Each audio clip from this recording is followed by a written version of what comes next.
Hello नमस्कार दोस्तों, Rajasthan current affair class में आपका स्वागत है।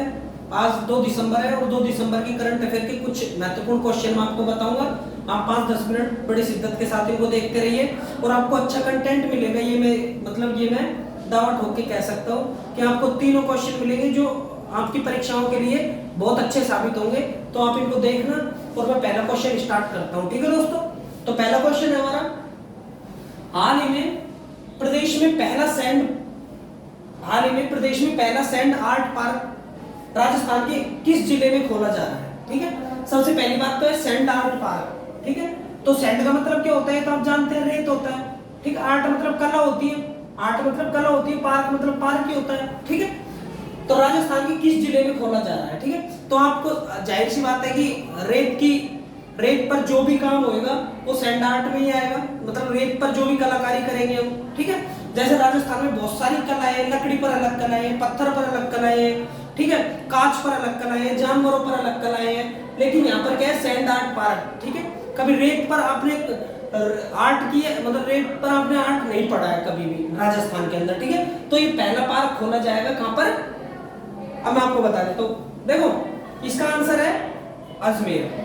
ठीक है, इसका आंसर है अजमेर, और अजमेर में भी पुष्कर नाम की जगह है, पुष्कर। ठीक है, और पुष्कर आप जानते हो कहां पर है, पुष्कर में ब्रह्मा जी का मंदिर है, ब्रह्मा जी का मंदिर है। ठीक है, ब्रह्मा जी का मंदिर है, इसको एकमात्र भी बोल सकते हैं, फिर ब्रह्मा जी का मंदिर है पुष्कर में। ठीक है, अब हम आते हैं इसके मुद्दे पर। ठीक है दोस्तों, तो हम देखते हैं कि इसको मैं मिटा रहा हूं।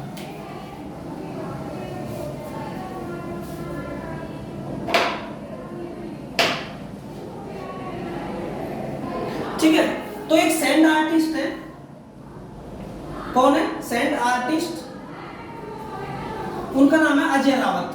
क्या नाम है, अजय रावत। उन्होंने क्या है कि रेत पर कलाकारी करके मूर्तियां बनाई है, रेत पर कलाकारी करके बहुत सारी चीजें बनाई है। तो मौजूदा सरकार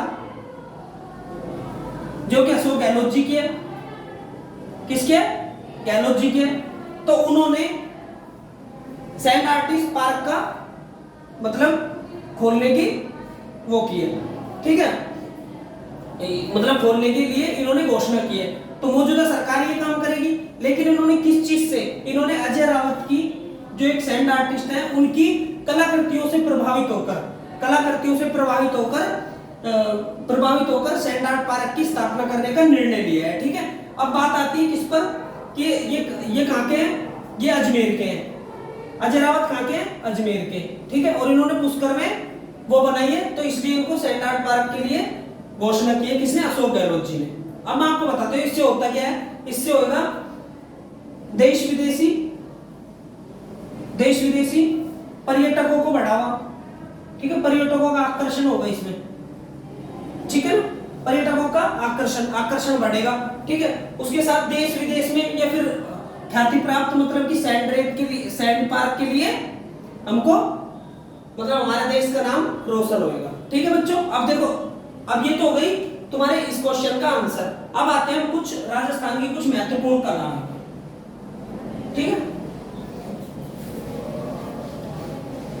इसमें कलाकृतियों को बढ़ावा मिलने के साथ साथ ही देश विदेश में राजस्थान की कलाओं को बढ़ावा मिलेगा। ठीक है, अब आते हैं हम किस पर, सबसे पहली देखते हैं जो कि एक नॉर्मल कला है, नॉर्मल नहीं है सॉरी, एक बहुत महत्वपूर्ण कला है, उस्ता कला। और उस्ता कला ऊंट की खाल पर की जाती है। कहां पर की जाती है, ऊंट की खाल पर की जाती है। ठीक है, उसी के साथ है थेवा कला। क्या है, थेवा कला, और ये कांच पर नक्काशी का कार्य किया जाता है, कांच पर नक्काशी का कार्य। ठीक है, और ये कांच पर नक्काशी का कार्य कहां की प्रसिद्ध है, थेवा कला प्रतापगढ़ की। कहां की प्रसिद्ध है, प्रतापगढ़ की। ठीक है, ये क्वेश्चन आप दिमाग में डाल लेना, थेवा कला और उस्ता कला ये पूछते हैं। ठीक है, उसी के साथ आती है काष्ठ कला। क्या आती है, काष्ठ कला, और काष्ठ कला कहां की फेमस है, चित्तौड़गढ़ की। कहां की फेमस है, चित्तौड़गढ़ की। ठीक है दोस्तों, तो ये आपको दिमाग में रखना है। ठीक है, एक इसी के साथ है मथेरण कला। ठीक है, इसमें देवी देवताओं की मूर्ति बनाई जाती है। ठीक है, ठीक है ना। उसी के साथ है एक और बता देता हूं आपको मैं, टेराकोटा। ठीक है, टेराकोटा कला है राजस्थान की, ये भी फेमस है। ठीक है ना। इसमें क्या होता है, मिट्टी के बर्तन। ठीक है, राजस्थान में एक फेमस और है फड़ चित्रण कला।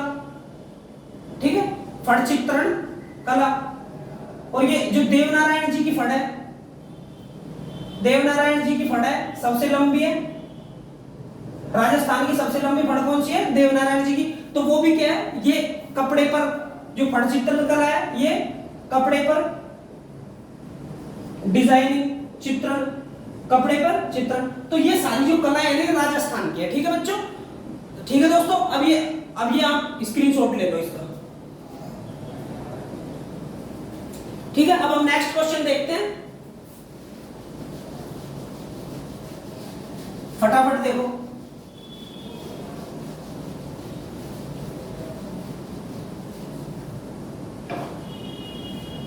ठीक है, प्रदेश का पांचवा व हाड़ौती का पहला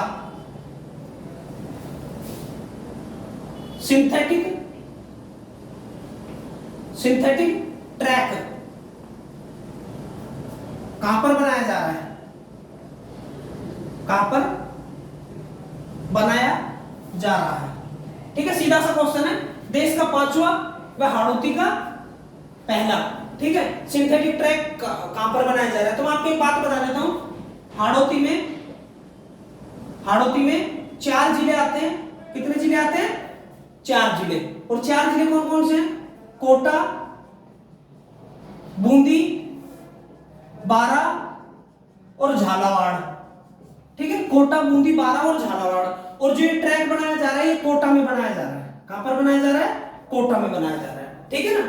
ये क्वेश्चन आपका श्री नाथपुरम स्टेडियम है, कहां पर, कोटा में। तो यहां पर 400 मीटर का ट्रैक बनाया जा रहा है। अब मैं आपको बता देता हूं सिंथेटिक ट्रैक होता क्या है। ठीक है, तो इसको आप देखो, आपने देखे होंगे धावक दौड़ करते हैं, आपने कई सारी चीजों में देखे होंगे, जैसे यूट्यूब पर देखे होंगे। तो एक रेड कलर का होता है ट्रैक, पूरा रेड कलर का। ठीक है, उसी को सिंथेटिक पार्क बोलते हैं। ठीक है, सिंथेटिक ट्रैक बोलते हैं। तो ये कितने का बन रहा है, 400 मीटर का बन रहा है। ठीक है, 7 करोड़ की लागत से बन रहा है। कितनी करोड़ की, 7 करोड़ की लागत से। अब आपके दिमाग में एक सवाल आएगा कि यहाँ कोटा में तो बन रहा है, कि राजस्थान में पहले नहीं थे ना। प्रदेश का 5वां बन रहा है, बन रहा है। तो अब आप प्रदेश के 4 और लिखो। ठीक है, प्रदेश के, अब मैं 5 के नाम ही लिख देता हूं। 5 ये है। ठीक है, राजस्थान के सिंथेटिक ट्रैक। ठीक है, राजस्थान के सिंथेटिक ट्रैक सबसे पहला है जयपुर। ठीक है, उसके बाद है जोधपुर। ठीक है, उसके बाद है चूरू। ठीक है, उसके बाद है श्रीगंगानगर। और 5वां कौन सा है, 5वां श्री नाथपुरम, जो कहां पर है, कोटा में। ठीक है ना, 5वां कहां पर है, कोटा में। जयपुर, जोधपुर, चूरू, श्रीगंगानगर और कोटा। ये 5 आपको दिमाग में रखने, मतलब कि आप इनको बिठा लेना दिमाग में। ठीक है, उसके बाद आता है, देखो अब यहां पर लिख देता हूं मैं, दुनिया का सबसे बड़ा स्टेडियम की बात करते हैं। स्टेडियम कहां पर है, तो सबसे बड़ा है दुनिया का, कहां पर है, मोटेरा। ठीक है, तो भारत का भी कौन सा हुआ, मोटेरा। ठीक है, और राजस्थान का सबसे बड़ा एसएमएस स्टेडियम कौन सा, सवाई मानसिंह स्टेडियम। कौन सा है, राजस्थान का सबसे बड़ा एसएमएस स्टेडियम। ठीक है, तो इनको आप उतारो अच्छे से। ठीक है। राजस्थान के सिंथेटिक ट्रैक जयपुर में, जोधपुर में, चूरू में, श्रीगंगानगर में और श्रीनाथपुरम कोटा में, ठीक है। श्रीनाथपुरम स्टेडियम है जो कहां पर है, कोटा में। और दुनिया का सबसे बड़ा स्टेडियम मोटेरा स्टेडियम है। राजस्थान का सबसे बड़ा स्टेडियम एसएमएस है। अगर इंडिया की बात करें जब दुनिया का ही मोटेरा है, और मोटेरा कहां पर है, गुजरात में। कहां पर है, गुजरात में, ठीक है ना। और ठीक है, तो ये लिख लेना। अब आते हैं नेक्स्ट क्वेश्चन पर।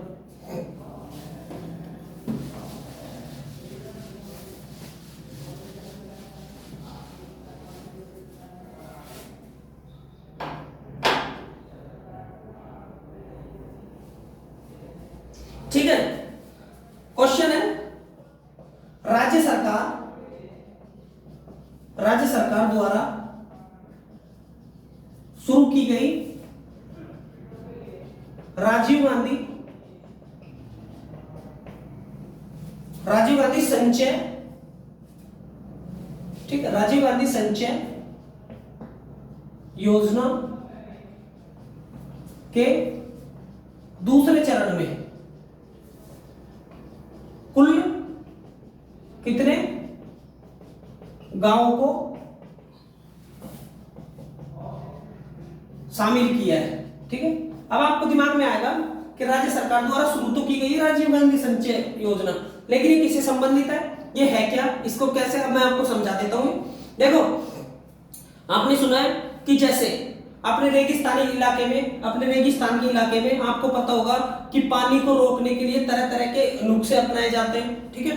कोई घर से पानी रोकता है, कोई खेतों में पानी रोकता है, कोई अलग अलग प्रक्रियाओं से पानी रोकता है, एक बात, ठीक है। दूसरी बात क्या है कि हमारा वर्षा का जल हम इकट्ठा करते हैं, दूसरा हमारे बहते हुए पानी को हम रोकते हैं ताकि जमीन में वो पानी जाए और फिर हमको दोबारा से प्राप्त हो, ठीक है। इस वजह से जो राजीव गांधी संचय योजना है, संचय का मतलब ही होता है कि किसी चीज को अच्छे से रखना, ठीक है ना, संचित करना। तो अब इसमें क्या है, जैसे मिट्टी का कटाव रोकना, क्या करना, मिट्टी का अपरदन रोकना, ठीक है ना, मिट्टी का अपरदन रोकना, ठीक है, जल का बहाव रोकना, तो ये इससे संबंधित है। तो ये योजना किससे संबंधित है, पानी के बचाव और मिट्टी के कटाव से संबंधित है, ठीक है ना। वर्षा जल को संगठित करना, भूमि कटाव को नियंत्रित करना, ये सारी चीजें इसी के अंतर्गत आती हैं। अब मैं आपको बता देता हूं कि इसमें कितने कितने गांवों को शामिल किया गया है। तो मैं आपको बता देता हूं, इसमें 352 पंचायत समिति है, 352 पंचायत समितियों के 4500 ग्राम है। कितने ग्राम है, 4500 ग्राम। अब मैं आपको बात बताती हूँ कि दूसरा चरण है, दूसरे चरण, ठीक है, कौन सा चरण है, दूसरा। तो पहला चरण भी स्टार्ट हुआ होगा, तो पहला चरण कब था, 19-20, कब था, 19-20। और अब दूसरा चरण स्टार्ट हो जाता है, ठीक है, दूसरा चरण स्टार्ट होता है। तो उसी के साथ देखते हैं कि पहले इसमें कितने थे, मात्र 295 पंचायत समिति, कितनी थी, 295 पंचायत समिति, ठीक है ना, क्या थी, 295 पंचायत समिति पहले चरण में, और दूसरे चरण में 352 पंचायत समिति थी और 4500 ग्राम थे। अब आते हैं किस पर, कि ये जो ये कटाव है मिट्टी का, हम आपको बता देता हूं। देखो, बांध देखे होंगे आपने, बांध भी पानी को रोकने का है, ठीक है, जैसे कोटा बैराज है, ठीक है, तो वो सारे क्या है, बांध होते हैं, वो पानी को रोकने के, संचय करने के, जमीन में जाने के लिए बांध बनाए जाते हैं ताकि आगे कोई प्रॉब्लम ना हो। उसी तरीके से मिट्टी का अपरदन, ठीक है, और मिट्टी का अपरदन ही मिट्टी का कटाव होता है, मिट्टी का अपरदन ही मिट्टी का कटाव होता है, किसके द्वारा, जल के द्वारा। जल के द्वारा मिट्टी कटती है, उसको मिट्टी अपरदन बोलते हैं। मिट्टी का अपरदन तो हवाओं से भी होता है, किससे होता है, हवाओं से, वायुओं से होता है, ठीक है, और जल से भी होता है, ठीक है ना। इसी तरह अब देखो, कौन सी नदी है ऐसी जो सबसे ज्यादा मिट्टी का अपरदन करती है, मिट्टी अपरदन करने वाली नदी, ठीक है, तो वो कौन सी नदी है, चंबल नदी। कौन सी नदी है, चंबल नदी, और यही राजस्थान का सबसे ज्यादा पानी ले जाती है, ठीक है ना। तो ये सारी चीजें क्वेश्चन, ठीक है बच्चों, आप इनको देखना और सब्सक्राइब जरूर कर देना इनको, ठीक है। अगर थोड़ा कंटेंट अच्छा मिला हो, क्वेश्चन अच्छा मिला हो, तो आप एक बार सब्सक्राइब कर देना इसको, ठीक है। आपको फिर नोटिफिकेशन मिलते रहेंगे और मैं आपको रोज ऐसे ही क्वेश्चन बताया करूंगा, ठीक है मित्रों, ठीक है, बाय बाय।